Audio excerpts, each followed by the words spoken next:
शिव छठी लागले दुवारी गे बहिना, शिव छठी लागले दुवारी। शिव छठी लागले दुवारी गे बहिना, शिव छठी लागले दुवारी। इंद्र चंद्र दिगपाल वरुण सब चढ़ी चढ़ी निज असवारी। साजी बराती हेमंत घर आयल, साजी बराती हेमंत घर आयल। नगर सोर भेल भारी गे बहिना, शिव छठी लागले दुआरी गे बहिना, शिव छठी लागले दुआरी। शिव छठी लागले दुआरी गे बहिना, शिव छठी लागले दुआरी। ब्रह्म पुरोहित चारु मुख सा ब्रह्म वेद उचारी। दाढ़ी झुलबत अगुआ नारद, दाढ़ी झुलबत अगुआ नारद। ब्राह्मण वीणा धारी गे बहिना, शिव छठी लागले दुआरी गे बहिना, शिव छठी लागले दुआरी।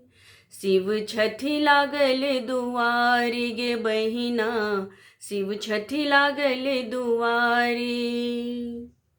जोगी गण मंडप बिच आयल, भरी गहना के पिटारी।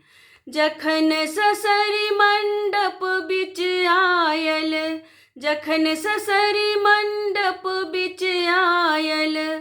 भागल सब नर नारी गे बहिना, शिव छठी लागले दुआरी गे बहिना, शिव छठी लागले दुआरी। शिव छठी लागले दुआरी गे बहिना, शिव छठी लागले दुआरी। हर हारा जे कारा छारा, पहुँची पनिया दरारी। ढौरल जना सुगबा के मुनरी, ढौरल जना सुगबा के मुनरी। मन टीका मन सारी गे बहिना, शिव छठी लागले दुआरी गे बहिना, शिव छठी लागले दुआरी। शिव छठी लागले दुआरी गे बहिना, शिव छठी लागले दुआरी। ढोर करैत के कंगनायल, अजगर अधसर के पिटारी। जेहने बर तेहने बरियाती, जेहने बर तेहने बरियाती।